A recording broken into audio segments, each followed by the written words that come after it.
you do the bronchodilator reversibility. If after giving a bronchodilator, after 15 minutes, when you repeat the lung function test, if the FEV1 is more than 12% of the pre-bronchodilator plus more than 200 ml, that is, the improvement after bronchodilator should be more than 12% or more than 200 ml to diagnose it as a reversible obstructive airway disease, otherwise called as bronchial asthma. If you are doing a peak flow meter, peak expiratory flow meter for an asthma patient, there should be excessive diurnal variability. That is a dip in the early mornings and normal in towards the evening. So that is a classical picture of this diurnal variability is a classical picture of diagnosed asthma.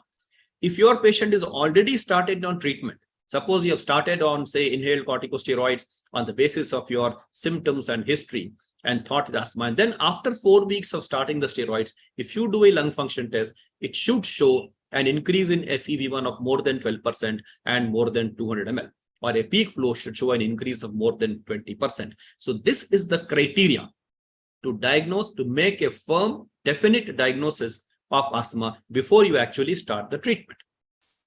Suppose even on treatment, it is always our job is to diagnose. If you have classical variable symptoms and variable airflow limitation, we know it's asthma. But if it is a variable respiratory symptoms, but no variable airflow limitation, then you must stop the bronchodilators, withhold the bronchodilators, repeat a bronchodilator reversibility test again.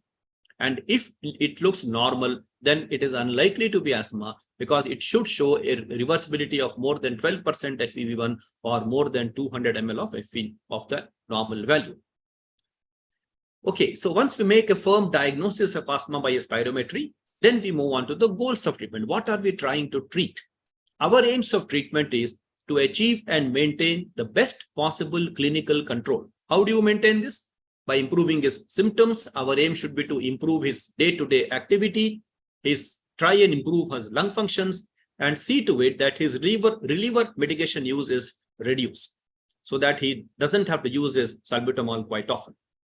Similarly, also it is our job to see that further worsening of lung symptoms, further loss of lung function, further exacerbations of asthma have to be reduced, because with each exacerbation, the lung function goes down. And not only this, we must also keep a watch on the adverse effects of medication. If your patient is not tolerating the medication, obviously he will not comply with the treatment. So then we move on to the guidelines of asthma management. Till 2018, we are all aware, the approach was that if your patient of asthma is mild asthma, that is step 1 or step 2 of the GINA guidelines, the treatment was only a salbutamol inhaler.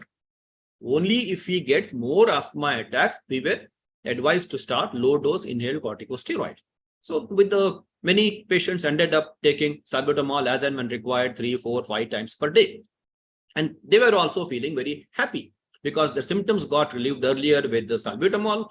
They felt the cost was also less, and they thought that this inhaler, the reliever, gives him more control. So why should I take the other preventary inhaler? So most of the years, for the last 40, 50 years, patients remained, with mild asthma patients remained on the short-acting beta-2 agonist. But then in 2019, a very, very eye-opening discovery was made that are so-called mild asthma patients, that is those patients who had symptoms only once in a week in the previous 3 months, it was found that the so-called mild asthma patients are actually at risk of serious adverse events. 30 to 40% of these patients went into acute asthma. 16% went into near fatal asthma, and almost 15% of this so-called mild asthma patients actually fatally succumb to their disease. So it was the so-called mild asthma is no more mild. So this eye-opening discovery made the new recommendations for GINA 2023 for adults and adolescents. So this was a landmark discovery made. This is the most important part of my slide. If you concentrate on the track 1, step 1, the initial treatment was only salbutamol as and when required. So once you confirm the diagnosis, once you treat all the comorbidities, check the inhaler technique, everything, then you go for the treatment. Now here, even if the patient is mild, step 1, there is no more salbutamol. This salbutamol is replaced by as needed only low dose inhaled corticosteroid plus formoterol combination. Similarly, in step 2 also, if your patients had symptoms twice a month or more, that is step 2. So in step 1 and step 2, instead of simple salbutamol, now it is the combination of ICS formoterol, which has to be given as and when required. So the most important change here is the ICS containing therapy, inhaled corticosteroid therapy containing therapy is now recommended, even if the symptoms are infrequent, because the steroid component of this combination reduces the risk of severe exacerbations and also reduces the need for oral corticosteroid. So this was a landmark change made in 2023. They removed the salbutamol. It is no more in vogue. Now, even mild asthma, you have to use ICS formoterol combination as and when required. Now, if your patient has most symptoms on most of the days or wakes up in the night, then he needs a regular maintenance dose of low dose ICS formoterol as a maintenance dose, plus the same inhaler can be used as a reliever. This is the so-called SMART approach. That is single, maintenance, and reliever therapy. The same inhaler twice daily as a maintenance dose, plus as and when required. Similarly, in step 4, if the symptoms increase, patient wakes up in night with the lung function reducing. From low dose, you go on to the medium dose ICS formoterol as a maintenance dose twice daily and continue the same inhaler as and when required. Similarly, in step 5, you go for a high dose ICS formoterol and go for a ICS formoterol as and when required. The same inhaler is acted as a maintenance and as a reliever. And in step 4, you can also take the help of Montelukast, low dose theophylline, and see that your patient does not end up in taking oral corticosteroids. And the patient, if he goes into step 5, then we have other guidelines which we can discuss. So I repeat again, this is very important. Step 1 and step 2, do not use salbutamol. Use a combination of ICS formoterol as and when required. As you increase the steps, as the severity increases, start with low dose ICS formoterol as a maintenance, then medium dose, and then high dose. So in step 5, as I was telling you, you can add on a high dose ICS LABA plus a LAMA. LAMA is the long-acting muscarinic antagonist like tiotropium or glycopyrronium. And here, the phenotyping has to be done, and where the other biologicals have come in the market, which we will be discussing after a few slides. So the most important thing, the change occurred in 2023 is instead of salbutamol, it was an anti-inflammatory reliever in the form of ICS plus formoterol combination. So that has to be now firmly engraved in our mind that salbutamol is out. Whenever you want, you give ICS formoterol. Now, how do you prescribe this? To make it very easy, in steps 1 and 2, 1 puff as and when required. Steps 3, 1 puff twice a day plus 1 inhalation when required. Step 4 and 5, 2 puffs twice daily plus 1 inhalation as and when required. You are not changing the inhaler. You are continuing the same inhaler. To make it more easy, commonly the trials were done on budesonide formoterol, which contains 200 micrograms of budesonide and 6 micrograms of formoterol in 1 puff of the inhaler. So in step 1 and 2, 1 inhalation of this combination whenever required. Step 2, same. Step 3, you can increase to 1 inhalation twice daily on a regular basis, plus 1 inhalation whenever required. Step 4, two inhalations twice daily, plus 1 inhalation whenever required. Step 5, 2 inhalations twice daily, plus a long-acting muscarinic antagonist, plus 1 inhalation when required. So the same inhaler can be adjusted up and down. You can always go up the scale and then come down the scale without changing your inhaler. Okay, now we have diagnosed asthma, we have started the treatment. How often should an asthma patient be reviewed? Generally, lung function should be assessed at the diagnosis or at the start of treatment, and then after 3 to 6 months of starting the regular controller treatment to assess the patient's personal best FEV1. And thereafter, you should do it periodically. Now, how periodically? In most adult patients, the lung function can be recorded maybe once a year or so. But those who are at high risk individuals, they have to be recorded more number of times, depending on the amount of the risk they have to get the exacerbations and depending on the decline in the lung function. During pregnancy, we check the lung functions every 4 to 6 because of the dynamic nature of the pregnancy itself. Whenever your asthma symptoms get controlled for 3 months, try to step down. and see that if you are on step 4, if you are on high dose of steroids, if it is controlled, come down to medium dose, come down to low dose, and then try to maintain this. So our aim is to try to reduce and stepping down once the symptoms are controlled for at least 2 to 3 months. Now, before you increase the dose of your inhalers, it is important to check for whether the patient is complying with your treatment or not. Is his inhaler technique correct? Is he adhering to our treatment? Because it was found that almost 50% of patients, when they were increased in their dose of therapy, or when they were even prescribed novel biological therapies, which are very expensive, the main thing was they were non-adherent to their simple inhaler treatment. So it is very, very important to check inhaler technique and adherence before actually increase the dose and before you employ novel asthma therapies. So what are the options for improving symptom control and preventing exacerbations? I repeat again, they may look very simple, but they are the basics. Check the inhaler technique, check the adherence and compliance. Most important, if your patient is not responding, just don't increase the dose. Look for associated comorbidities. I will be discussing the next slide. What are the comorbidities? Try to identify them and correct them. Your asthma patient will improve. Only then you increase the dose of your ICS-LABA combination, ICS formoterol combination, which is a smart approach we discussed just now. You can add on theophylline and leukotriene receptors before you go for oral corticosteroids. So these are the things which have to be done before we jump and start oral corticosteroids. A word about comorbidities. These are all the comorbidities associated with severe asthma.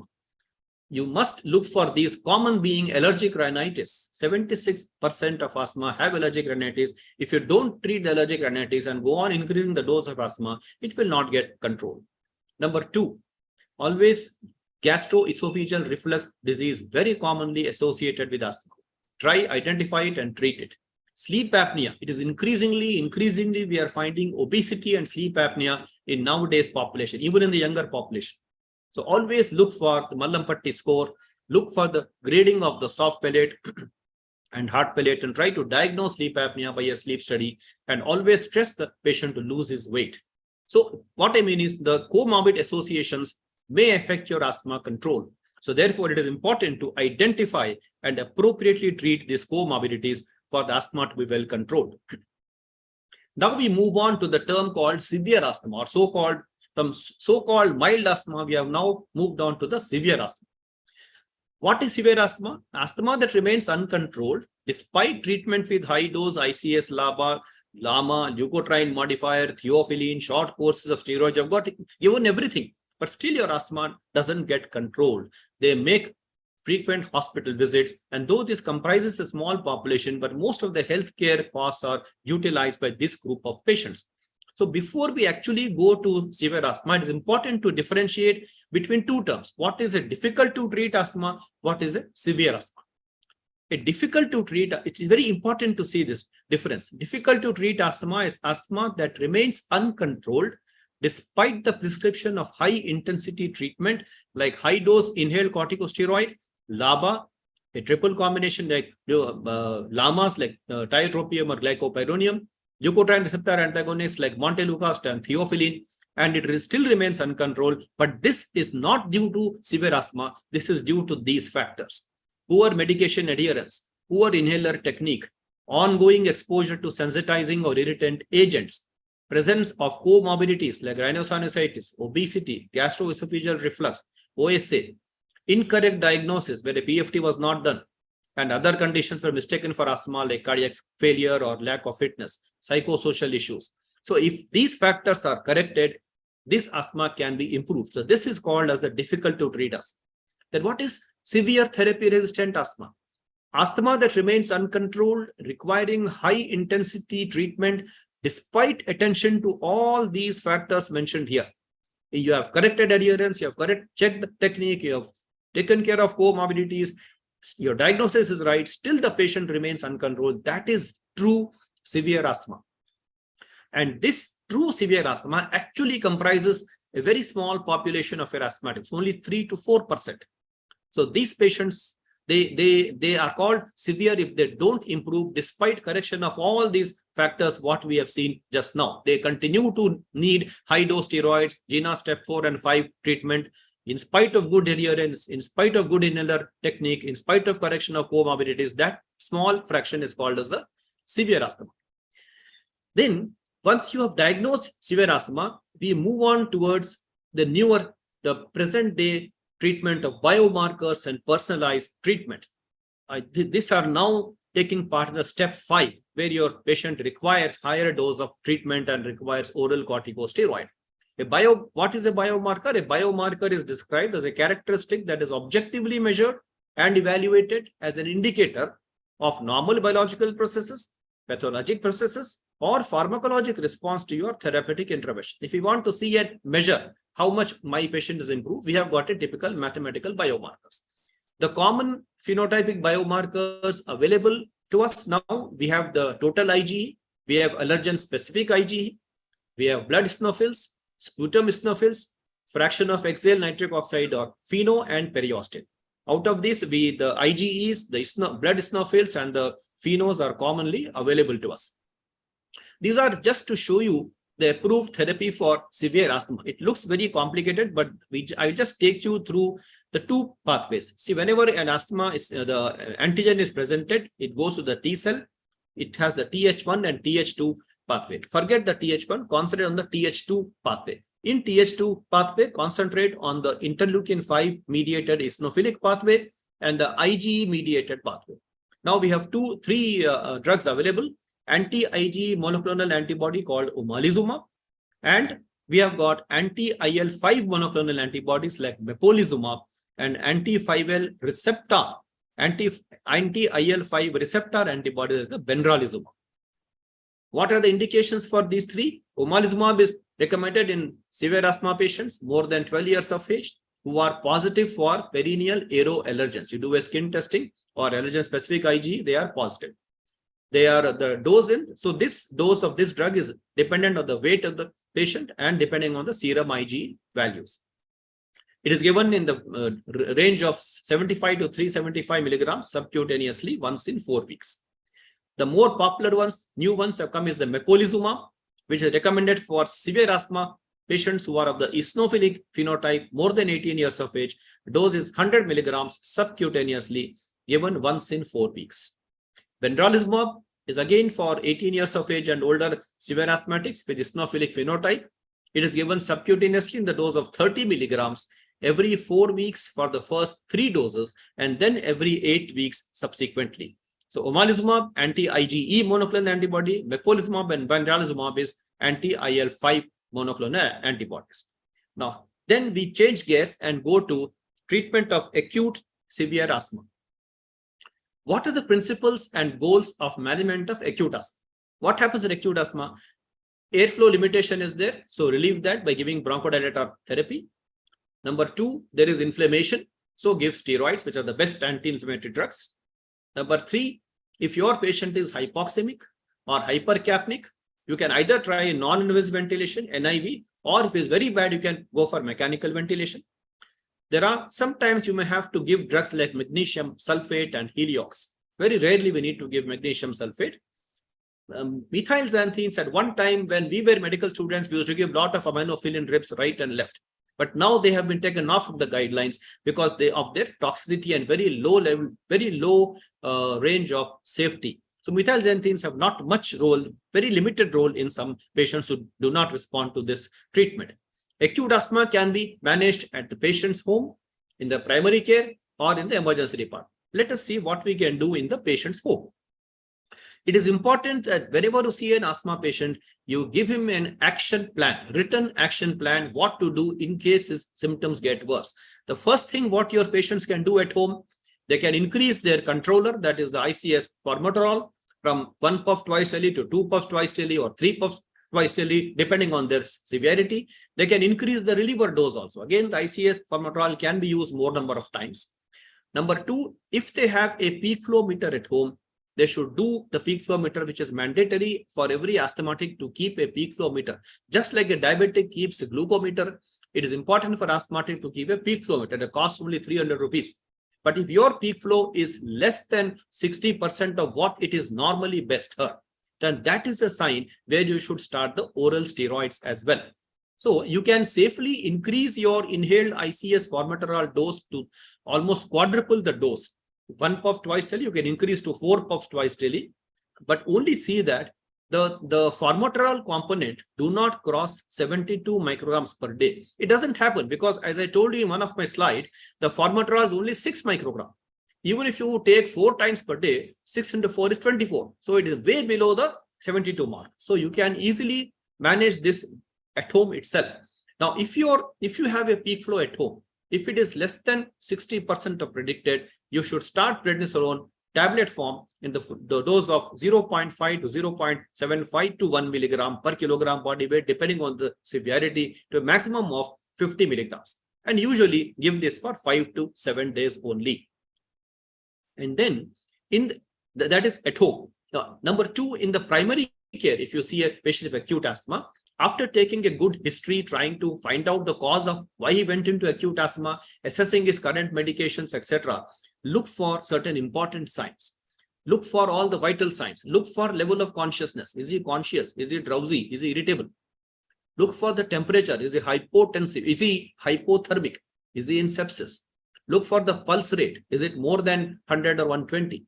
Is he tachypnea, tachycardia, respiratory rate, blood pressure? Is he going into hypotension?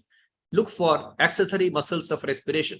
That is LNSI, the nose, sternocleidomastoid, the trapezius, and the rectus abdominis. If these muscles are actively working, that means patient is in respiratory distress and he needs acute management. So these vital signs are very important to look, which you can see in just 5 minutes of your examination.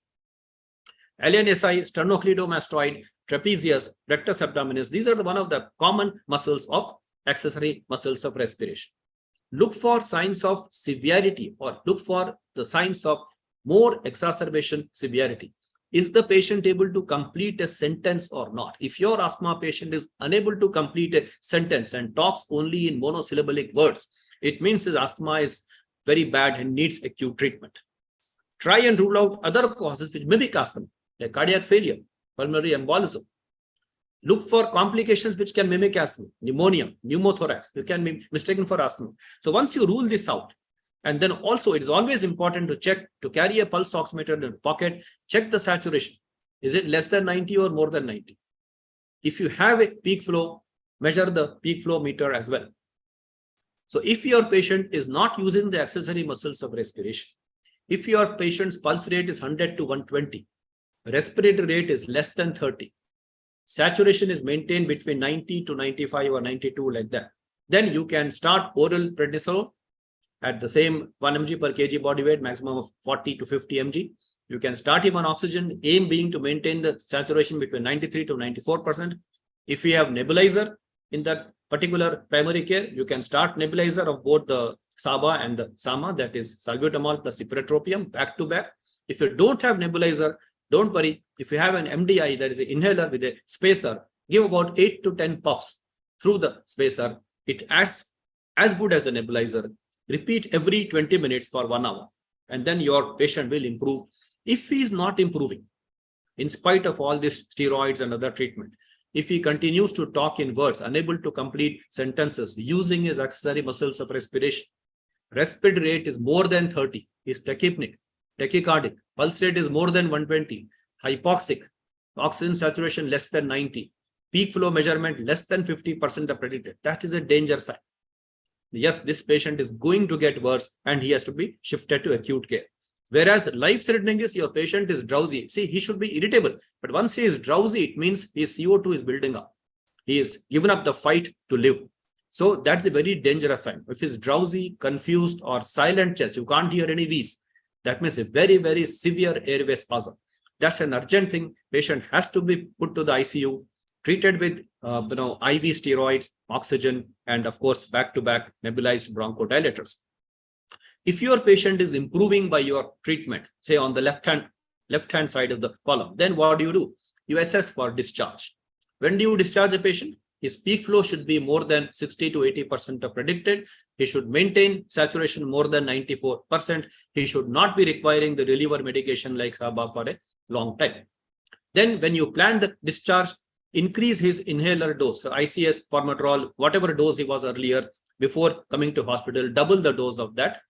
Continue the steroids for 5 to 7 days. Arrange for a follow-up after 7 days or so. And then continue the dose of inhaled corticosteroids for 2 weeks or more, depending on the terms of his exacerbation. Always recheck and check again at each visit the modifiable risk factors, the comorbidities, the inhaler technique, and the adherence to treatment. That is the most important thing to control an asthma. Lastly, you have seen the patient with acute asthma in emergency department. Always assess history, asthma symptoms. Sometimes look for the risk factors which can actually make the asthma fatal. Look for signs of exacerbation, which we have discussed already, complications, vital signs, measure the lung functions, oxygen saturation, and do an arterial blood gas measurements in the ICU. And once, if your patient is bad enough, then you may, in addition to your SABA, SAMA, oxygen, IV steroids, sometimes you may have to give IV magnesium sulfate, or if your patient's ABG shows that is hypoxic or building up carbon dioxide, you may need to mechanically ventilate him, or you may need to use a non-invasive ventilation like a BiPAP. And then, so my last slide will be the take-home message of my talk. If I'm able to convey this, I will be very happy. Please diagnose every asthma before starting treatment. If you have missed at that time, even on treatment, as I told you, by blocking the bronchodilators, repeating the test again, you can make a diagnosis. But our aim is to make a firm diagnosis before starting treatment by doing a proper spirometry. Number 2, check the symptom control of your patient objectively on every visit. It is important to see how improvement is taking place. The most important part of today's talk will be SABA has no longer been recommended. GINA no longer recommends treatment with a short-acting beta-2 agonist like salbutamol, even in step 1. It has been replaced totally now with as-needed low-dose inhaled corticosteroid formoterol combination, which is now the preferred reliever for asthma, even in step 1 and step 2. So mild asthma also, I repeat again, start ICS formoterol in the first step itself. Don't wait till it gets bad. Now, step 5, initially we were advised to give oral corticosteroids, but now they say that once the patient is requiring high dose ICS LABA in the step 5 combination, he's receiving ICS LABA, he's receiving LAMA, he's receiving theophylline, he's receiving montelukast. Before going to steroids, always do the phenotyping of the patient. Refer the patient to an asthma specialist. They will do the phenotyping by proper biomarkers, as we have discussed. And once you make a diagnosis, whether it is anti-IgE type or anti-IL-5 type, then personalized treatment in the form of omalizumab or mepolizumab or pembrolizumab can be considered for these step 5 patients. But these are very small category of patients. And lastly, but not the least, do not ignore the non-pharmacological interventions. Always do see that the allergens are avoided, see that the comorbidities are corrected like obesity, allergic rhinitis, etc. See the inhaler technique, see the inhaler compliance with the treatment, and then you increase your dose of treatment. Thank you so much for listening to me patiently.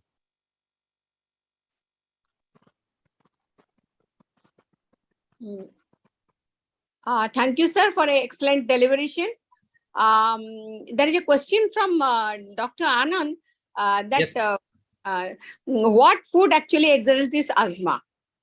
Madam, generally food varies from person to person. In general, what we advise for an asthmatic is, number 1, to avoid any fried foods. Why? Because fried foods the oil content will increase his gastric acidity, his GERD will increase, and that will increase the asthma.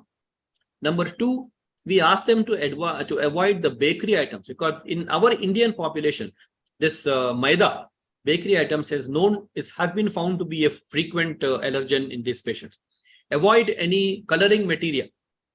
Like when we go to hotels, we may get many coloring material being used. And then sometimes avoid this sauces. I mean, Chinese sauce, you use Ajinomoto sauce and other sauces, they can be asthmatic.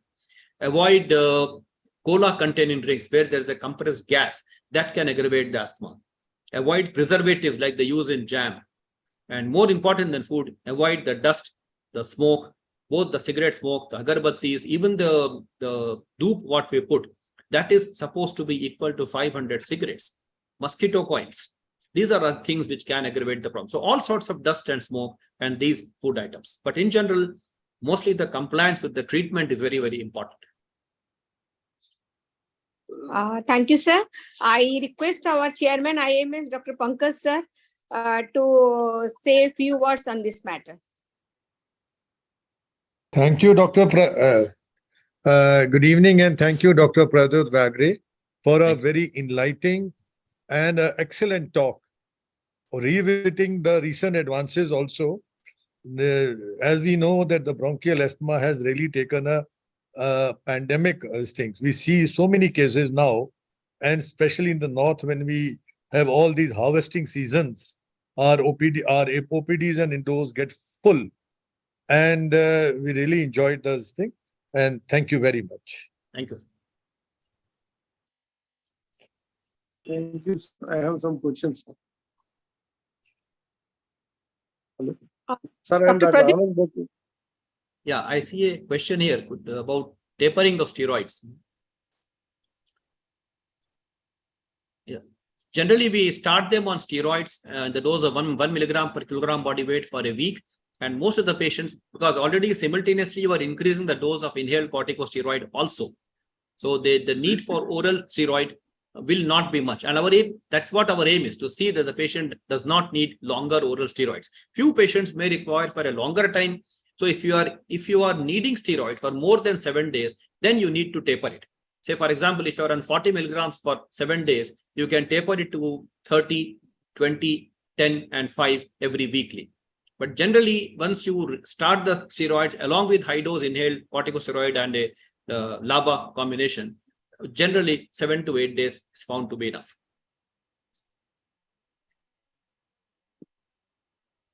Sir, namaskar. Good evening. Can I just ask one question? I am Dr. Ritanjali Mishra. I am a gynecologist, sir.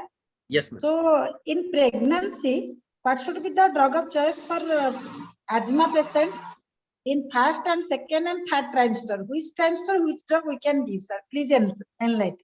Madam, the treatment for pregnancy and asthma is now exactly like asthma without pregnancy.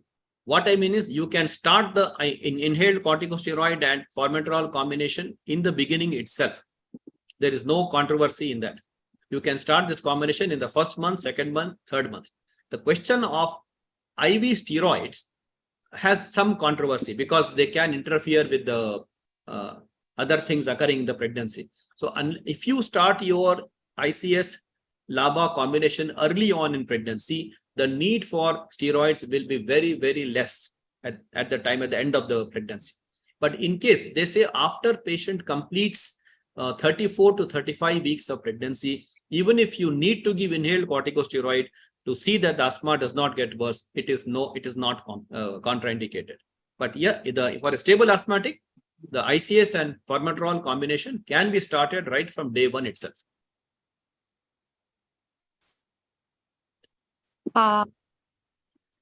Thank you, sir. Thank you.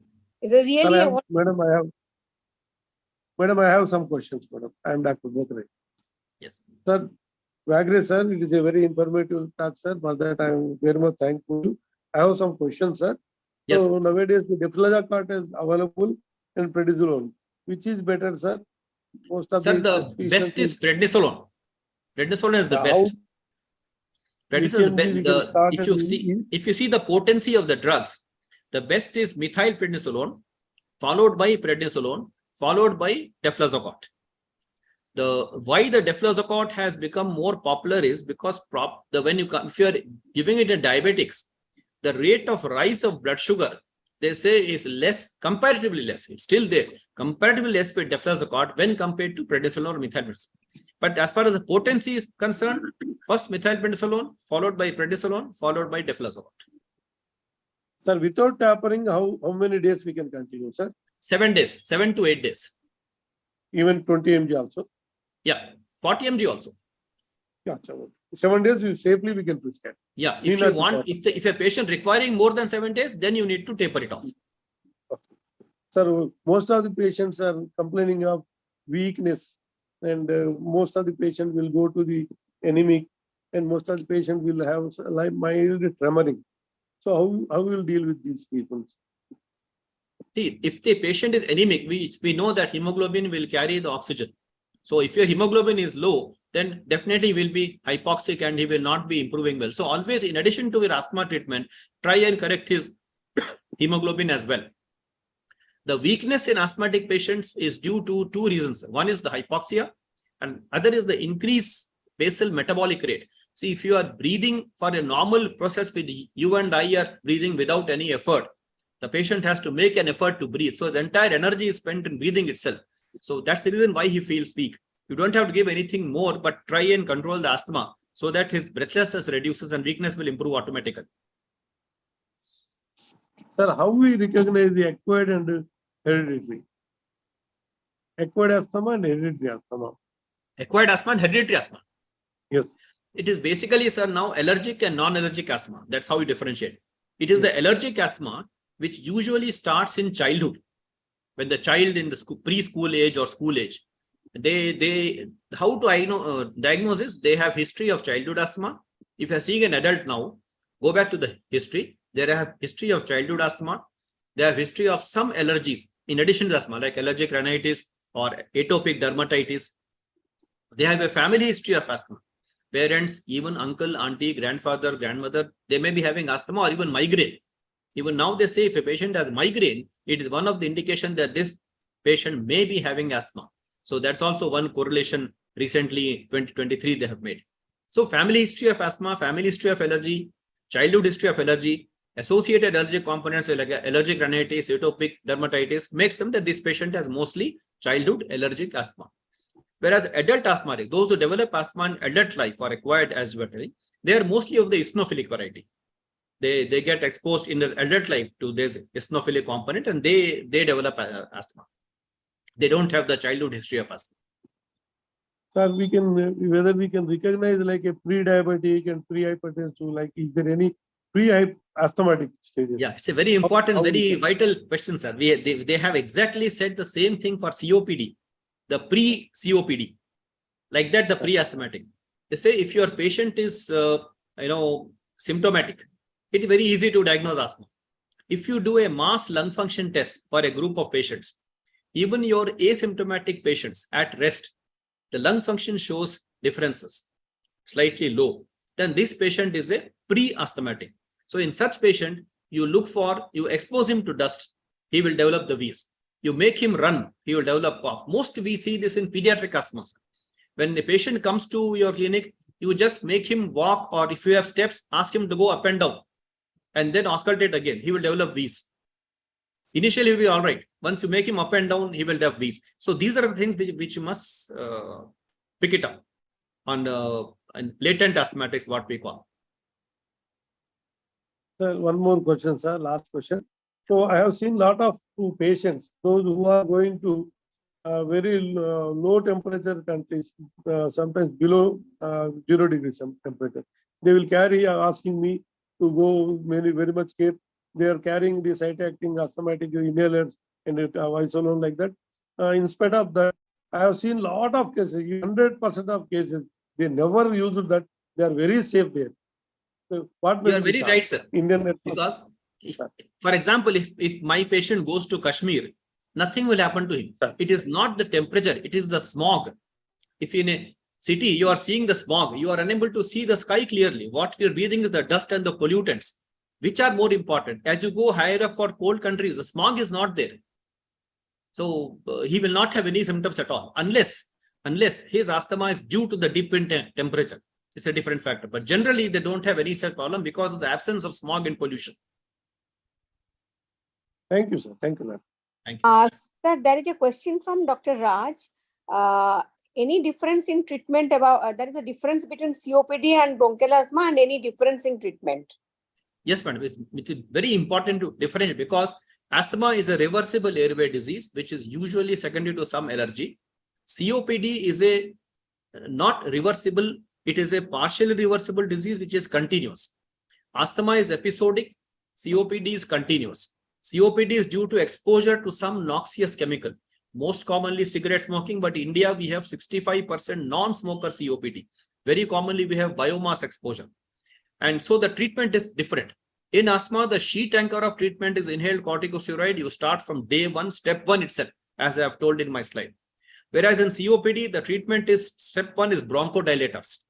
You give a combination of a long-acting LABA beta agonist plus long-acting muscarinic antagonist. So LABA-LAMA is the treatment of choice in COPD. ICS is the treatment of choice in asthma. Only if your COPD patient gets worse, ends up in very high or group E COPD, then you give the triple combination.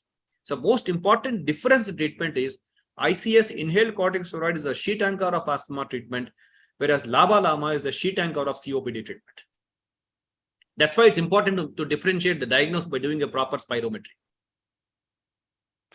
Rajat, question Yes, about pigeon droppings. yes. Pigeon Increase droppings, of- as we have seen in one of my slides, sir, the pigeon drops exposure, both the pigeon droppings and the pigeon feathers. The pigeon will pass motion and fly away, but the droppings will continue to liberate the antigens for 24 hours or so. And if we continue to inhale this, what is called olden times like extrinsic allergic alveolitis. This extrinsic external allergen has occurred and causes alveolitis, that is inflammation of the alveoli rather than the bronchi. In asthma, the bronchi get narrowed, but here it is alveoli which gets inflamed. That's why the CT scan which I have presented there will show the typical classical ground glass picture of on the CT scan, which is not seen in asthma.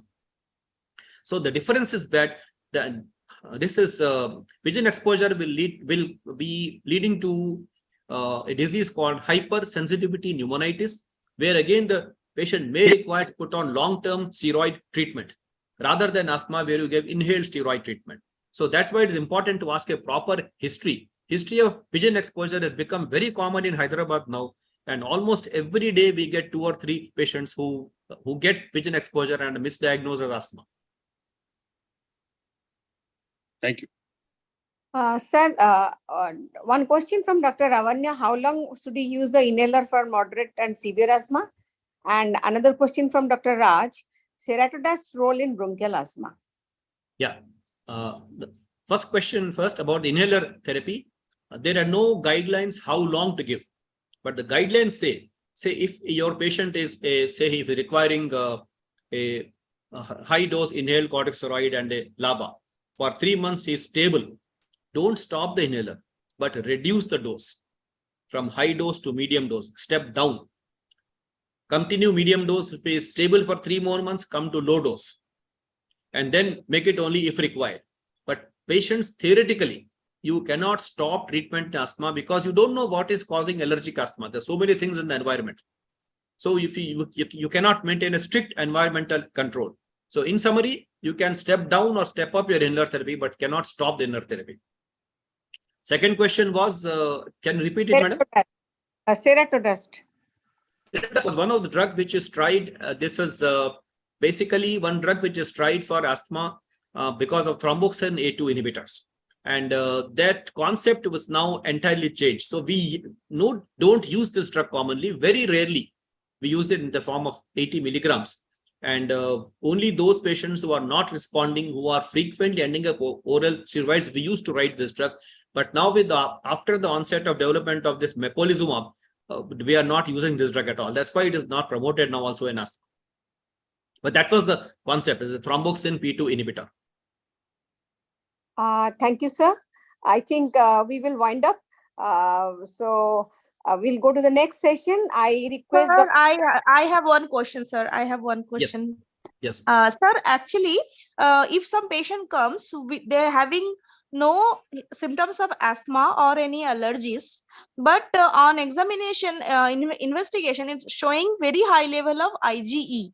So what will be the mode of treatment or further investigation? See, IgE is an indicator of some allergen exposure. That what it indicates. Now, for example, in India, because so much of worm manifestations and environmental pollution, we'll have, if you see 100 patients, everybody will have IgE some sort of elevated. But if your IgE is elevated, if your symptoms match towards asthma, then you check for allergen specific IgE or do a skin prick test and look for any specific allergens to label that patient as allergic asthma and then start his treatment. Okay. If it is pure, if patient is totally asymptomatic, if only IgE is high, look for other causes of allergy. It can be simple dust exposure. It can be worms exposure. It can be patient can be having worms, or it can be any other allergies for that matter, skin allergy, dermatological allergies. They all have IgE. So history plus IgE. It's both things are important. Then you can always do a test of FeNO or a fraction of expired nitric oxide test to see whether he is a Th2 type of asthmatic or not. And look for other allergen-specific antibodies. Look for absolute eosinophil count. If it is more than 300, then it helps you in making a diagnosis of eosinophilic type of asthma. Okay, sir. Thank you. Okay. Dr. Pradyut, Yes. I'm Dr. Bajaj. Yes, sir. I have got a simple doubt question. One young boy has come for some nasal problem, some deviated nasal septum, Okay. and nothing else. Then I have got him investigated, and the serum Ig has come out to be 2,500. Totally asymptomatic. Sir, if- Then I got it cross-checked at second place also. They have shown it 2,800. Then how shall we proceed with such patient? So this patient has presented you with DNS and raised IgE. And if it is so much of high, always ask the history about any damp place in his house where the fungus grows. And if is any history says there, please check for Aspergillus specific IgE. And if possible, get a skin prick test for Aspergillus fumigatus. Most of these very high IgEs with some upper respiratory or predominantly asthma, they are found to have ABPA, allergic bronchopulmonary aspergillosis. As I saw in one of my slides, I think it was 7 or 8% of asthmatics who are having actually ABPA confirmed. So if there is a very high IgE, do an allergen-specific IgE or a skin prick test for Aspergillus fumigatus. Most of the times we'll diagnose ABPA at that time. Thank you. Thank you. Thank you, sir. Sir, it's a wonderful session. And I must thank Dr. Pradyut, sir, and all the participants for having such an interacting session. I must thank also my chairperson, Dr. Pankaj, sir, for a wonderful interaction. Now, the second session, we are just handing over to the chair session, Dr. E. Ravinder Reddy and Dr. Namita Shivgupta. Thank you.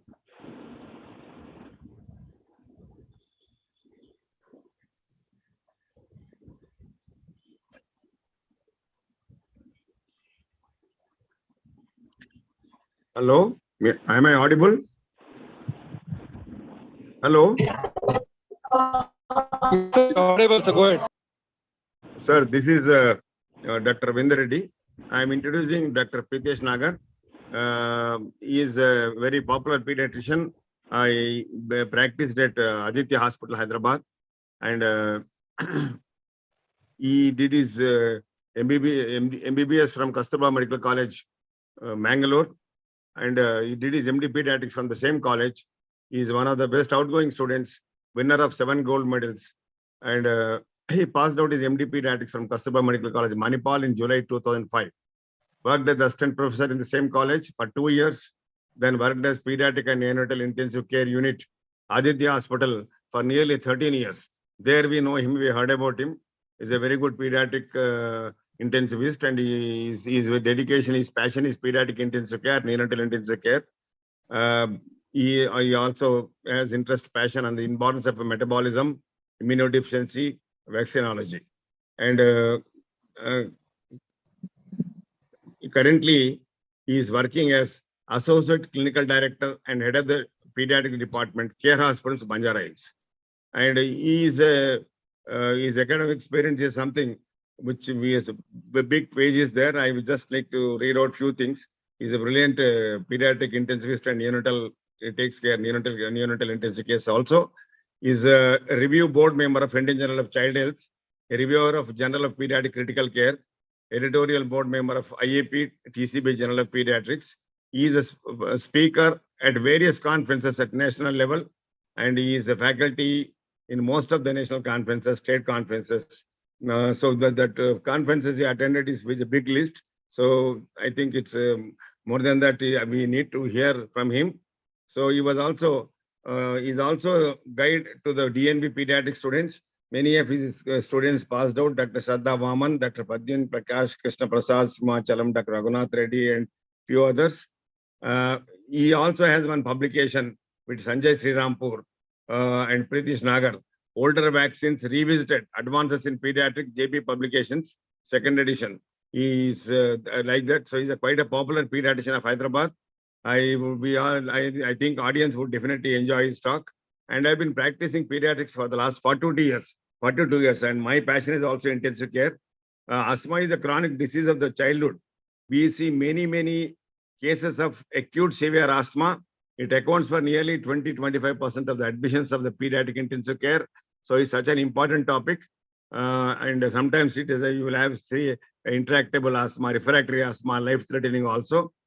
With these few words, I hand over the mic to my another chairperson, and then to the guest speaker, Dr. Pritesh Nagar. Thank you, Ananda. Thank you, sir. And no, I think we should not waste any more time because Dr. Pradyut has already made it very easy and he has covered up the basics of the treatment of asthma. And I think Dr. Pritesh can cover and highlight the differences in the treatment between the adult and pediatric asthma treatment. Over to Dr. Pritesh Nagar, please. Thank you so much. So I'm just sharing my screen. Yeah. So what I am going to do is, yes, sir has made my job easier, and honestly, knowing that he was speaking, so I have restricted myself to mostly the asthma management of children under 5 years and maybe a little bit about 6 to 11 years of age, because that is where the entire management and the ideologies are different from what we do in adolescents and adults. So over to this one. Sorry, why I'm not. Yeah, so kids basically are not little adults, and that's why when we come to smaller kids, that is those less than 5 years of age, and even the 6 to 11-year-old age group, especially the younger age group, because of so many viral illnesses and so many other diseases that happen in that age group, wheezing is not so uncommon, and all of these wheezes are actually not asthma. In fact, there are a few studies which say that up to 50% of children below the age of 1 year at some point of their time may end up having wheezing because of a viral infection or because of environmental factors, but that doesn't mean all of them turn out to be asthmatics.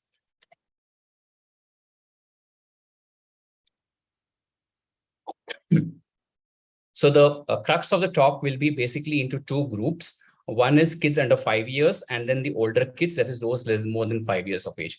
Now, it's the under 5-year group, which is actually the most challenging group because the symptoms are very non-specific. There are no many great diagnostic tools available for that age group, and most of it has to be done clinically.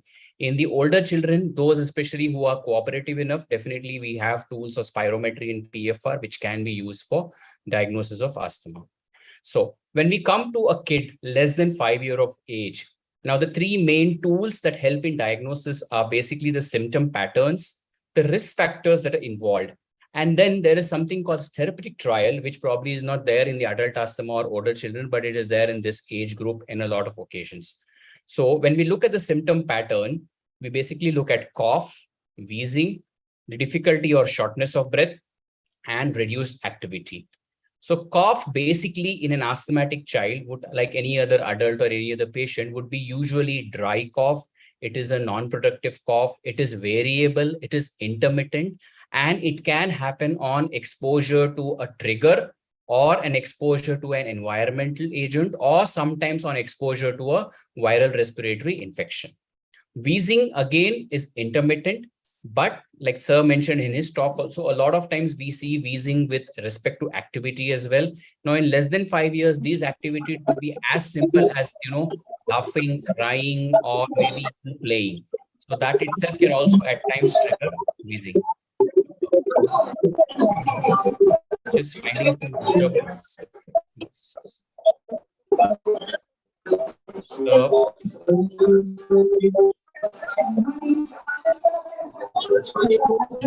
can we have some muting of the audience?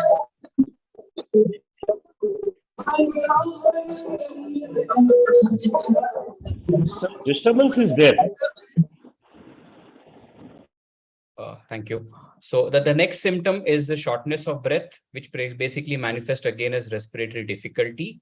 And reduced activity is something which is kind of a bit unique. We see in small kids. So a kid with asthma would be someone who would probably, prefer not to run or play or do activity like what other kids of his age would do. That can be a subtle symptom. The risk factors probably would be past history, the family history, or there could be other genetic or non-genetic factors, especially the presence of allergic disease, basically like atopic dermatitis or allergic rhinitis should point out. Asthma in relatives or early life exposures to risk factors is a factor. And then therapeutic trial, which we would talk about as we go about, wherein you give a 3-month trial of a controller treatment and you basically look at whether that asthma is fitting into it or not. So this would be the, can we have, I'm sorry, but can we have muting of, I think Dr. Srirang's mic is on.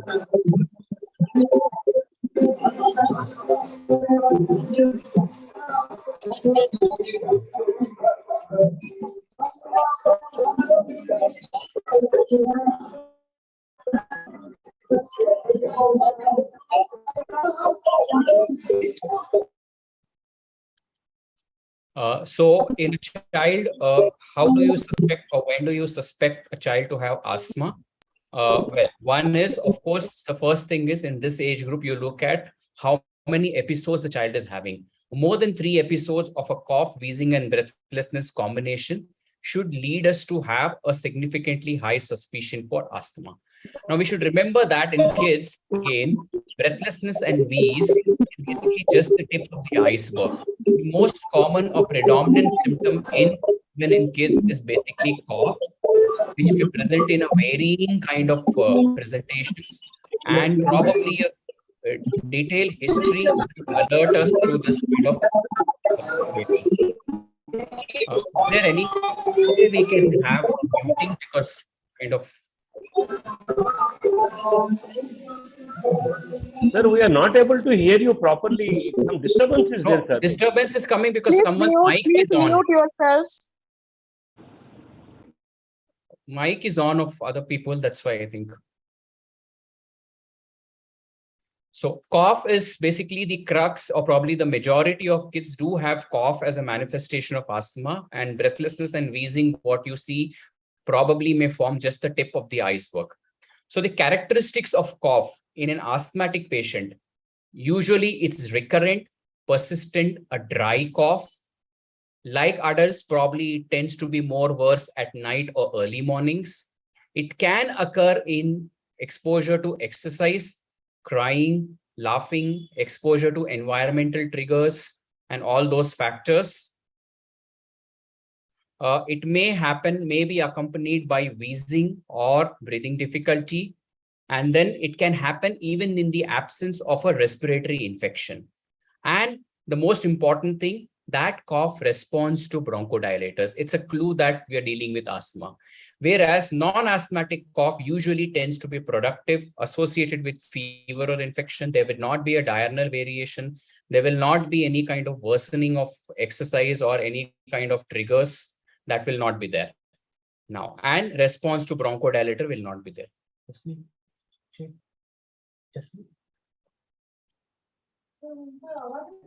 Mute. The next thing is the wheeze. So wheeze in asthma is basically seen even in the absence of respiratory infection when the patient is triggering. It is recurrent, especially more than 3 episodes in a year is what you would consider in this age group. It may happen even during sleep. It is triggered by activity, as we talked about. And if it's severe enough, then may be associated with breathlessness. Now, cough syrups generally do not have a role, and they don't respond to cough syrups, of course. Now, all asthmatics do not wheeze. In fact, wheezing can be seen in very commonly in other viral respiratory infections. In fact, in those less than 1 year of age. RSV infection. Now the monsoon has started. So rainy season and winter season, very commonly we see RSV infections, and they all present with wheezing. Bronchiolitis is something which presents with wheezing in these age groups. Foreign body in kids we see with wheezing. So all that you see wheezing in kids is not always asthma. So you have to take into consideration the clinical scenario as well.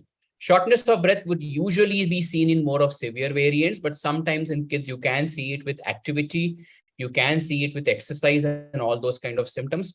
Only in the severest of cases, you would see cyanosis, which is especially common in infants, those who come in very, very bad wheezing.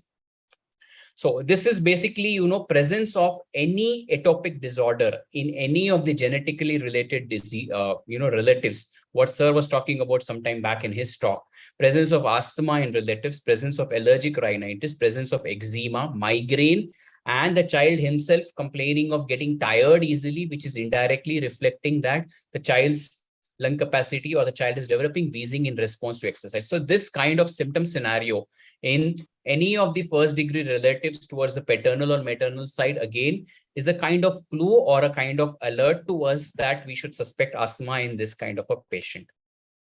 So now this is slightly now outdated. We don't use it anymore, but then it was at one point quite popular. That's the asthma predictive index, which is basically for younger kids. So herein, basically, if a child or a young baby who comes with more than 4 episodes of wheezing, and he has some of the major criteria, like a physician diagnosed parental asthma or atopic dermatitis or allergen sensitization, that's aeroallergen, or a minor criteria like wheezing unrelated to cold, blood eosinophilia, and allergen sensitization to food items. Now, based on these criteria, now this particular index had a very good negative predictive value, more than a positive predictive value, in diagnosing a smaller child with asthma. But now, with the onset of, especially from 2022 and continuing into 2023, GINA has come out with what is known as a symptom pattern based diagnosis of asthma in children less than 5 years of age. So they have categorized them into 3 groups. The first group of kids are those who have symptoms 2 to 3 times a year, the episodes of wheezing or the respiratory tract problems, which last usually less than 10 days. And the intermittent period or the in-between period, the child is normal. So this group of patient, a few of them really have asthma, majority of them don't have asthma. Now, the second group is those who have symptoms for more than 10 days during respiratory infections. They occur for more than 3 times a year. And even in between these respiratory infections, the child may have wheezing or cough or these kind of problems. Here, some of them have asthma. And the third group is those who, in addition to the second group, have either an allergy or a sensitization which is proven, or atopic dermatitis, or a family history of asthma, what we saw in the previous slide. Here, most of them tend to have asthma. So this is how the groups are classified as per GINA, but these groups may not remain always same. They kind of change to each other depending on the season, depending on the age of child and all those things. But you basically get a probability. So the first group you would label as a child who is an under 5 wheezer with a low probability of asthma. The second group is an under 5 wheezer with a moderate probability of asthma. And the third group is an under 5 wheezer with a high probability of asthma. That is how we would label or you would diagnose these children at that point of time. The chronology of illness over the next few years would tell us whether this child is really becoming an asthmatic or not. So in the first group, now here, it's a lot different from adults because there is still no evidence. And in those less than 4 to 5 years of age, you do not use LABA because there's increased mortality. This has been found in studies. So in the first group, you use inhaled bronchodilators on need basis. In the second and third group, we do something called as trial of inhaled corticosteroid therapy. So how does this work? So basically, if you have a child who has fit into one of your groups, let's say is fit into the second or the third group, you're classifying him as a moderate or a high probability of asthma, then you start this child on low dose inhaled corticosteroid. The low dose for the under 5 group is total of 200 micrograms of budesonide per day. So you start 100 microgram budesonide twice a day. In this age group, you would usually use MDI with a spacer as well as a face mask. The 4 to 5 year olds, if they are able to coordinate, then maybe the mask may be eliminated. Now you give this therapy for about 6 months. You definitely review the patients in between after 6 weeks of therapy. If the symptoms are controlled with your therapy, then you continue the ICS for 3 months and then stop it. There's no tapering. There's no such thing anywhere because this is the first episode. This is the first time you're seeing this child. So you give a trial of treatment for 3 months and you stop it. If the symptoms recur after stopping, then probably this child now qualifies to be called as an asthmatic child. You restart the inhaled corticosteroids and treat like any other asthma on a long-term basis. Now, let's say at the end of your review, you do not find an improvement in symptoms. The first step is rechecking the technique, rechecking the adherence, rechecking the comorbid conditions, rechecking the environmental triggers. And if all of these are okay, then revisit the diagnosis. This is not likely an asthma case. Just for an example, I would try to go with what I have seen. I had a child a couple of months back. He was about 2.5-year-old. The elder child was known asthmatic. She was on inhalers. The younger child had come to us with multiple wheezing episodes. I put the child on inhalers. The child came back a month later saying there's absolutely no difference in symptoms. The parents were very clear. They're using the inhaler. They're using everything correctly. They demonstrated the technique. Then when I looked at the inhaler, the dose counter had not moved. So I said, are you spraying it? So they said, no, we are not spraying it. I said, why are you not spraying it? No, in OPD, when we came to you last time, you sprayed it. So we thought that is enough. The medicine is there in the chamber for the next 4 weeks. So, that was a problem with the technique itself. The child never responded. So checking the device and inhaler adherence is very, very important at every single visit. So this is the whole crux of management of a child less than 5 years. Now, the main differential diagnosis in this age group would always be recurrent viral URTIs, very common once they start going to a play group or they start going to a creche or they start going to school. They get frequently respiratory infections. GER, especially in the first 1-2 years of life. Foreign body aspiration is something which is very commonly seen in kids, and it presents with wheeze. We diagnose as asthma, we treat as wheeze, it never goes away, and then something else turns up. Persistent bacterial bronchitis is another entity. Cystic fibrosis is not so uncommon. We see a lot of times. Immunodeficiencies, we see a lot of times. In fact, recently, last 3 months, I have one child who has been diagnosed with combined variable immunodeficiency, one child with a cystic fibrosis in this age group who are being managed as asthma. But these group of patients usually would have a wet cough. They would not have a dry cough like what you see in a pure asthmatic patient. They may have wheezing, they may have other signs, but they usually will tend to have wet cough. So that should be your clue that you're not dealing with asthma, you're dealing with something else. Foreign body, a lot of times a very, very high index of suspicion is required. If you're not having a history also, if you're having unequal lung signs or your X-ray shows some sort of collapse or some sort of hyperinflation, valve mechanism, unequal air entry, all these things should point towards a foreign body.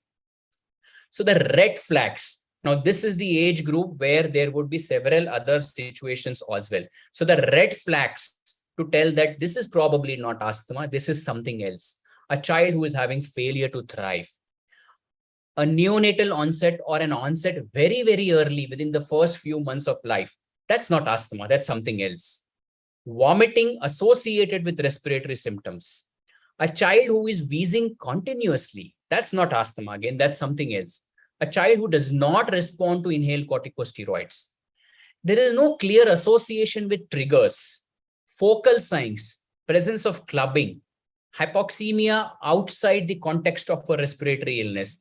So these are some red flag signs wherein you should think that, okay, I'm not dealing with a child with asthma, I'm dealing with something else. Now, we would always use an inhaler with a spacer. In a child less than 3 years, definitely with a face mask. In an older child, we would always use it directly if the child is able to coordinate the breathing well. More on this as we roll the slides down. Now, the doses in kids are a lot different. In fact, less than 5 years is different from 5 to 11 years also.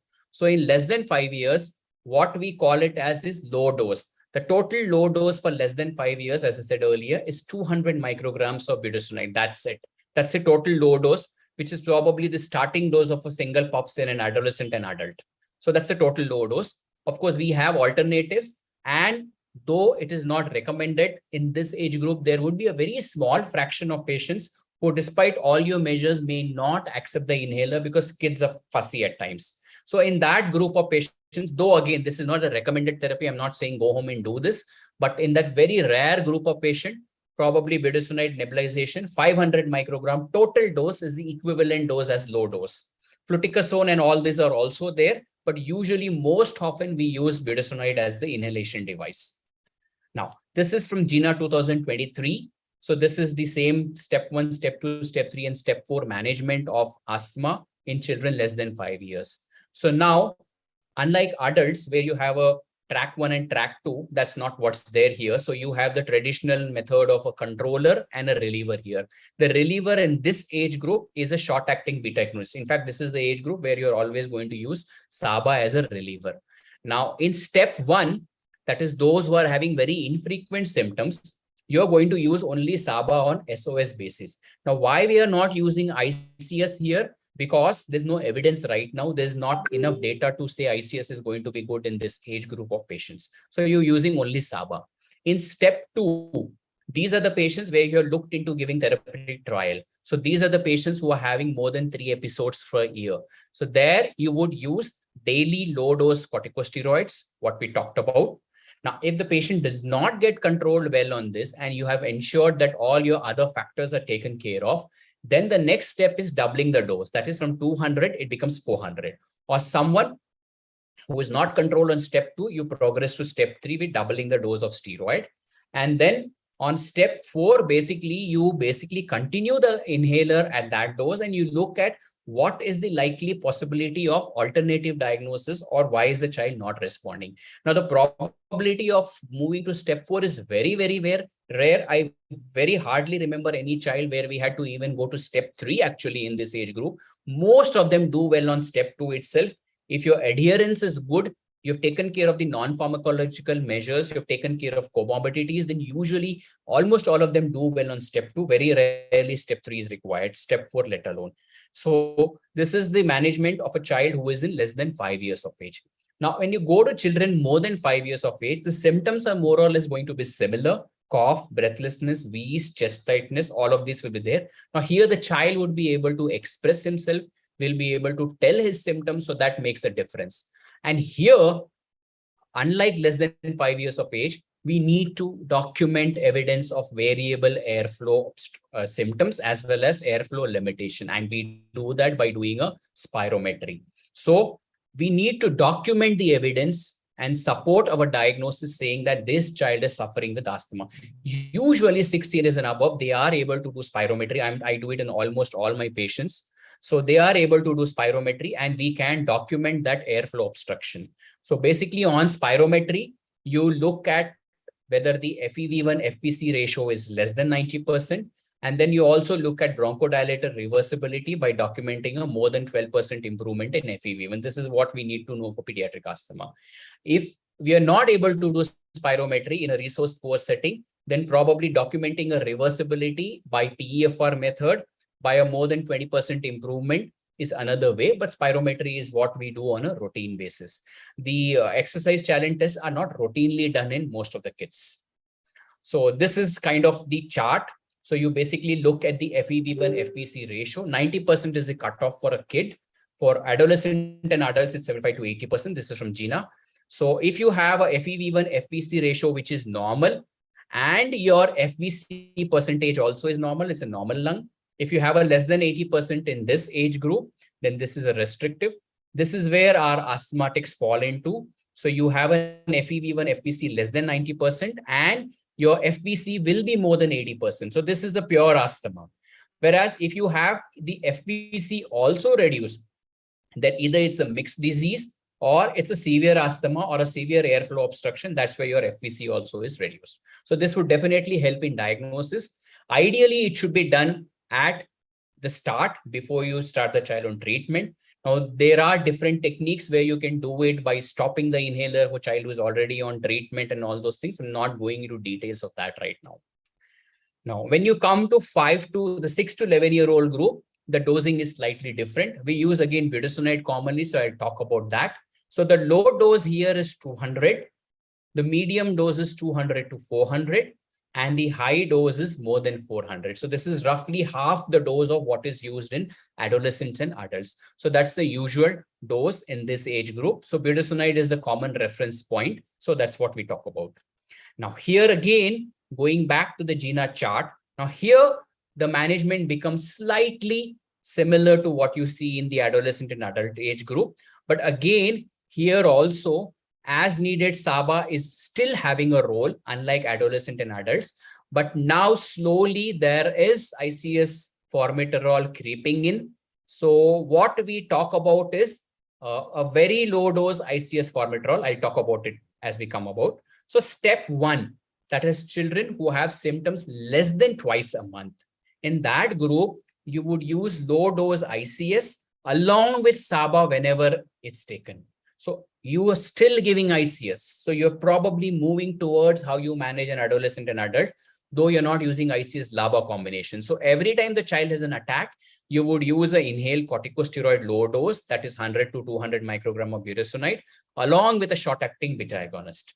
In the step 2, those who have symptoms more than twice a month, in that group, you're going to start using low-dose inhaled corticosteroid and SABA as needed. Step 3 is those who are having symptoms almost weekly or night awakening more than once a week. In that group, or when you're stepping up from step 2, there you probably can use low-dose ICS LABA or a medium-dose ICS, or as a MART therapy, you can introduce very low-dose ICS formoterol. So now what is low dose here? Low dose here is a total of 200 micrograms of budesonide per day. So you would use a budesonide formoterol combination of 106 here. Unlike adult adolescents where you use 206, you're going to use 106 here. So it will be 106, 1 puff twice a day. And if you're giving 106, 1 puff twice a day, then your SABA is going to be a reliever. Now, if you're choosing to use very low dose, that is 106, 1 puff once a day, then that could be used as a reliever is what is recommended in GINA. But because it becomes a too low dose as maintenance, usually we tend to use low dose, not the very low dose, as the maintenance therapy and use SABA as the reliever therapy.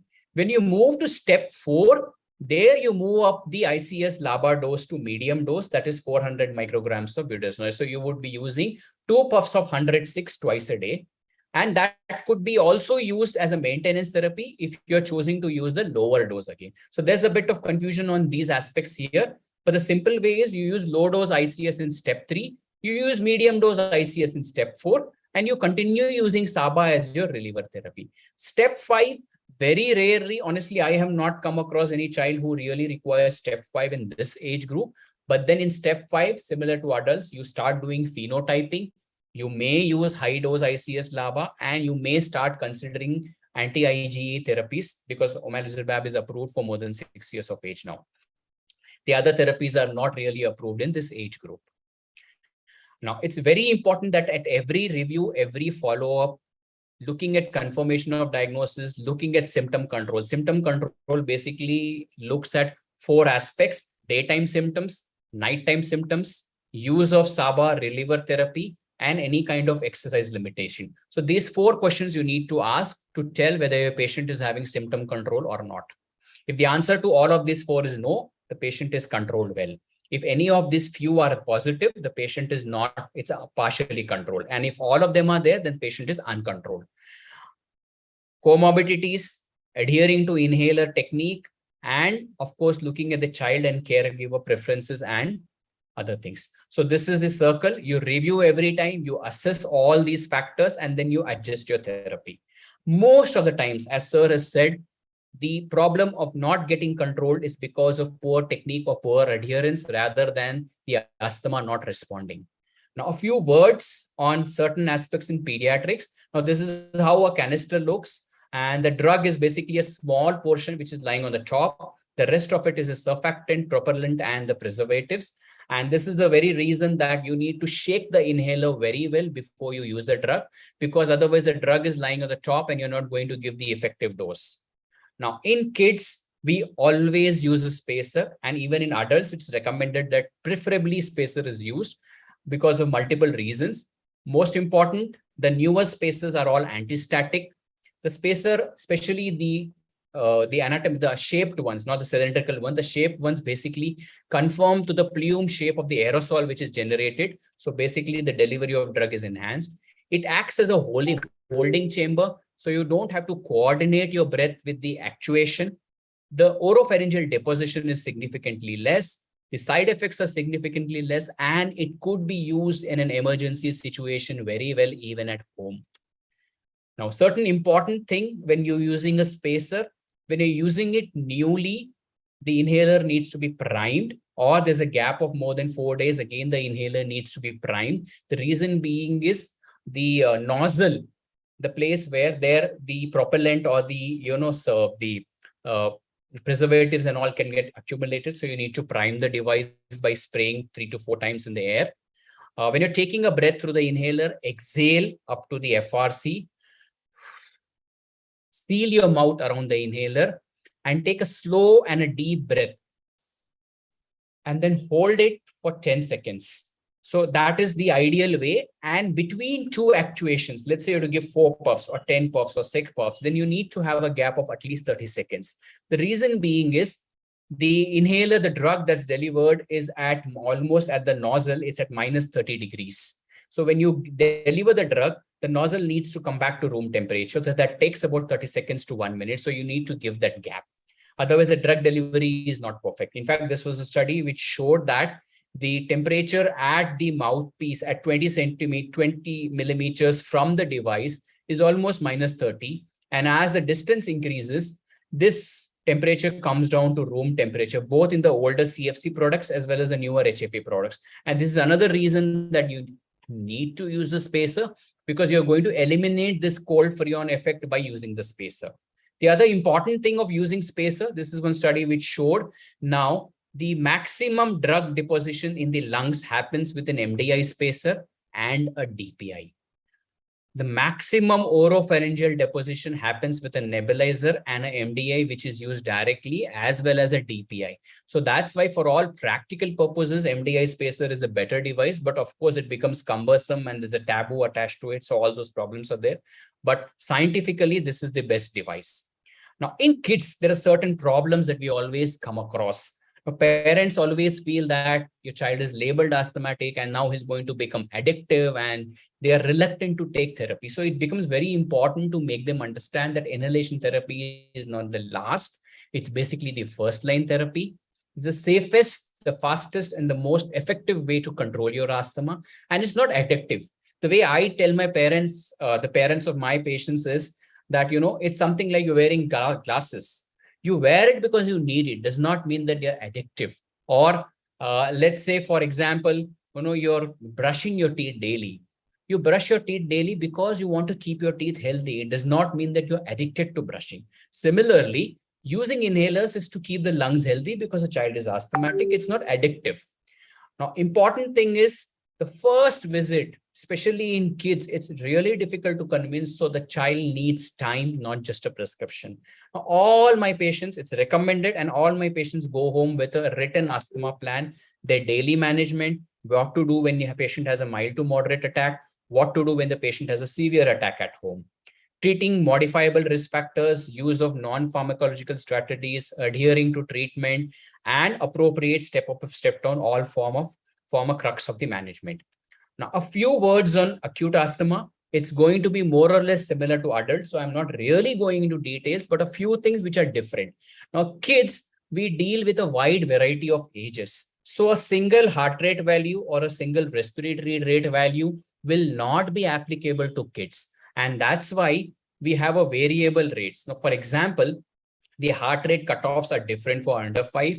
The heart rate cutoffs are different for more than 5-year-old. Probably if you go into depth, every age would have different, but this is a rough way we can follow. So I can't remember it. So what we always do is we paste it in the ICU, we keep it with us. So we just refer it as a quick this one. So whenever a child, if is able to do PFR, this is from the BTS guidelines. This is slightly different. The PFR cutoffs are slightly different from the GINA guidelines. So if a child has a normal saturation, the PFR is more than 50. His heart rate is within the reasonable limits for that age. It's a moderate exacerbation. The saturation is well maintained. The PFR drops to less than 50, that's 33 to 50. And if this child has more tachycardia or more tachypnea for the age, then this is an acute severe asthma. And any child, like in adult, a silent chest, poor respiratory effort, exhaustion, confusion, or a saturation which is less, with a PEFR which is less than 33. Of course, you wouldn't be doing PEFR in a child who is having life-threatening asthma, probably even a severe asthma. They won't be cooperating. So we would be using other parameters. So that's how you would classify them. Now, the management, don't get confused slide. I'll make it very, very simple for you. The management is very, very similar as adult. Now, in moderate asthma, in less than 5, the first line treatment is MDI with spacer with face mask. And then you reassess after you give 2 to 10 puffs every 20 minutes for 3 times. Of course, you would give oral steroids. In the severe asthma, you could still use MDI with spacer, or you could use even an nebulizer, but it has to be driven by oxygen. That's very, very important. Now, in life-threatening, of course, you're going to use nebulizer. The dose of drugs is slightly different. Traditionally, we talk about salbutamol and ipratropium. So the salbutamol dose is 2.5 milligrams, ipratropium dose is 0.25 milligrams in this age group. In the older age group, it becomes 5 and 500. After the nebulizations, if the patient is not responded, definitely magnesium sulfate is kind of first line for us. We use it very often.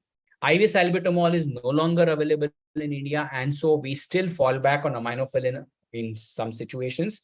And in very, very severe cases, we do end up using ketamine and all those things in addition to respiratory support. In the more than 5-year-old group, the management protocol is more or less similar, with the use of MDIs in the mild way, moderate exacerbations, use of nebulization in acute and life-threatening, and even the management of the ICU is more or less similar in this age group as well. The doses are slightly different, like what I was mentioning. Salbutamol here becomes 5 milligrams, unlike the younger children where it is 2.5 milligrams. I would end at that and would be happy to take any questions.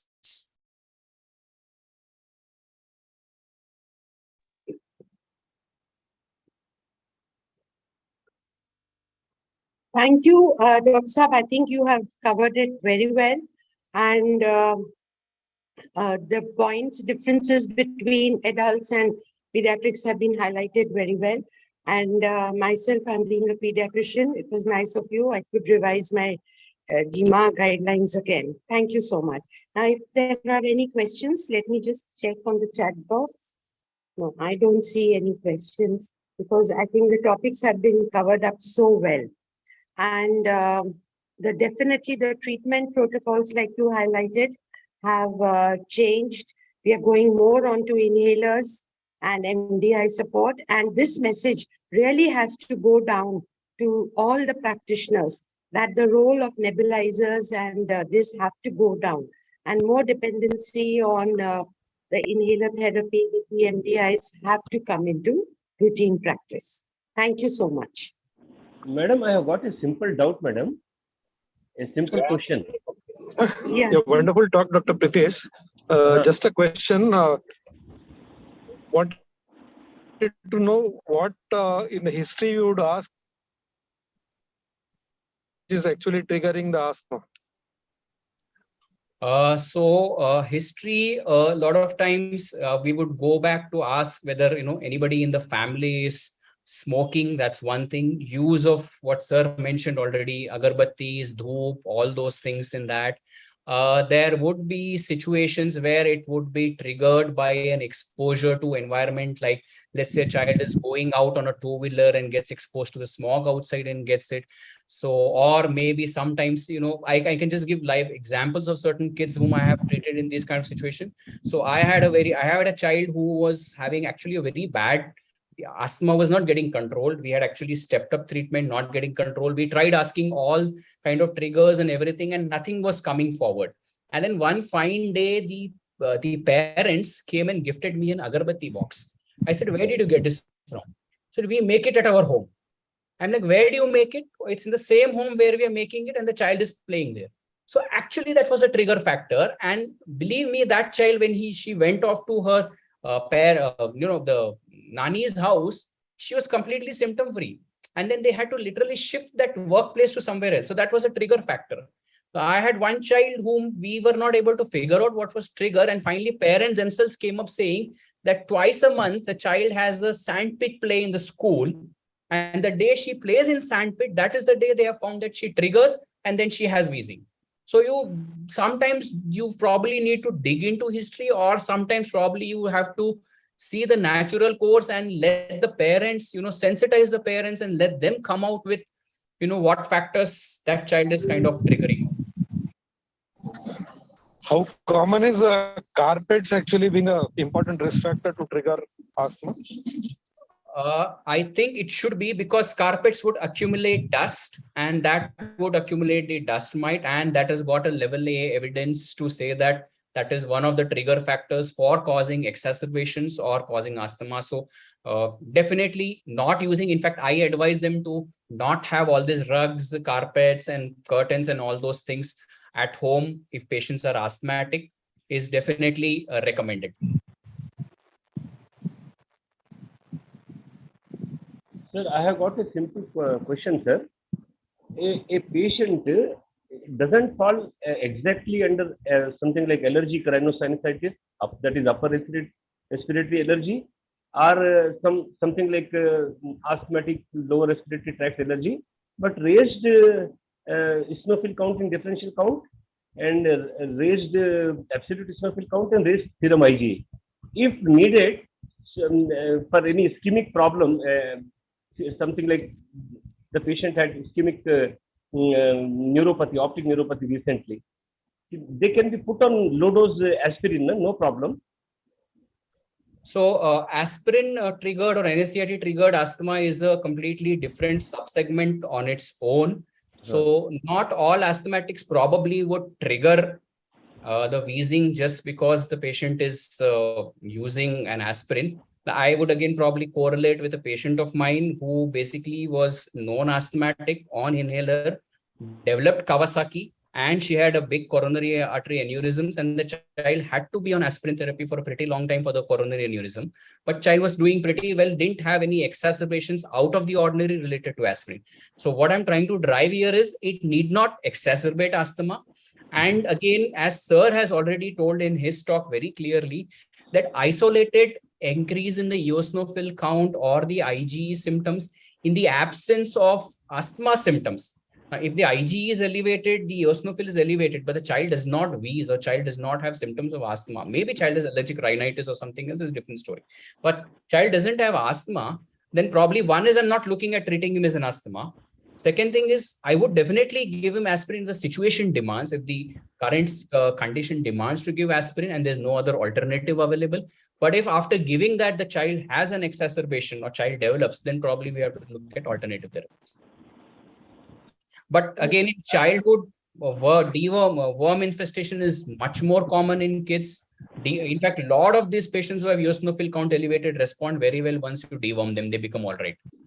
My question for this was for an adult patient, sir. Adult patient, around 60 years old.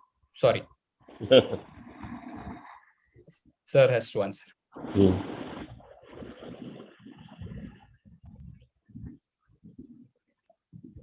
Can you repeat the question, please? A patient who is around something like 60 years old. Yeah.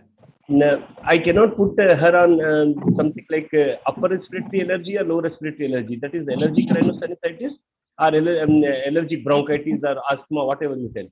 But her reports will be on and off showing a raised differential count, eosinophil in differential count, raised absolute eosinophil count, and then raised serum IgE.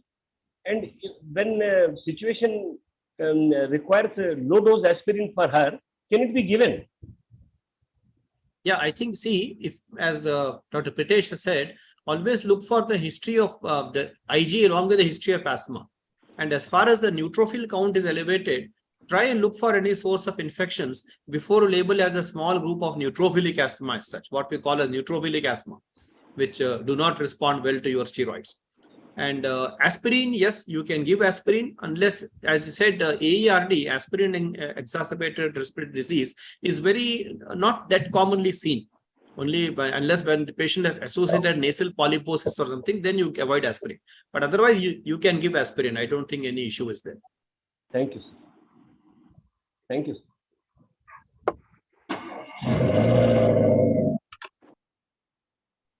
Thank you. If any more questions?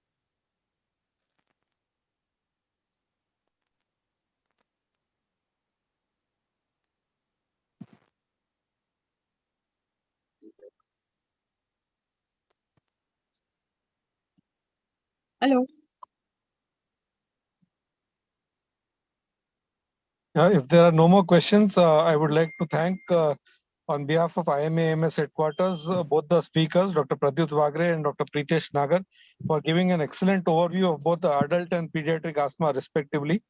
And it is a lot of inputs from their own experience and a lot of practical points for clinicians to actually observe, both in the terms of diagnosis and treating the patients. We had a very good interactive session with a lot of questions in both the topics. I would like to also thank our chairpersons, Dr. Pankaj Butneja, Dr. Nivedita Pani ma'am, Dr. Ravindra Reddy sir, and Dr. Nomita madam for chairing the session and then having a wonderful academic program of IMAMS on this very common topic. And a lot of exacerbations are now seen with the monsoon onset as well. So we had a good session, and I request all to join in future sessions also. Monthly, we'll at least have a couple of academic meets. And we are also going to put this link on our website so that somebody who's missed, they can actually avail this opportunity and see the wonderful talk which was delivered by both the distinguished speakers on the website. Thank you, one and all. Thank you.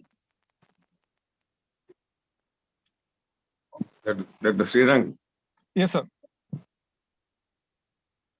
no, this should put it on the YouTube because both the speakers were excellent.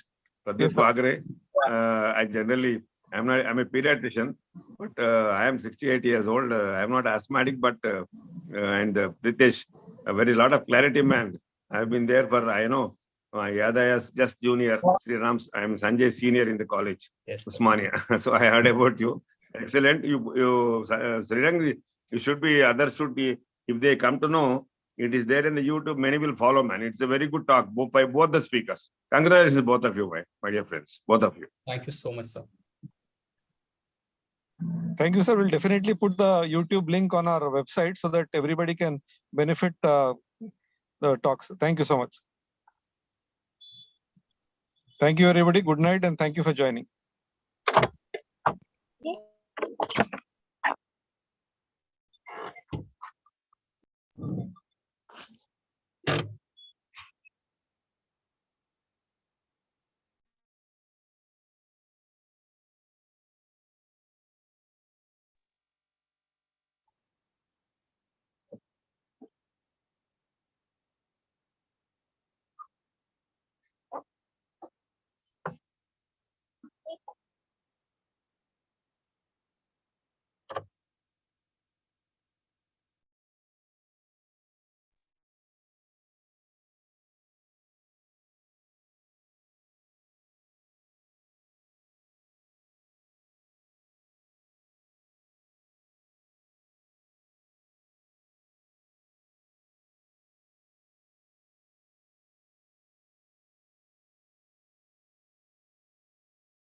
Hello.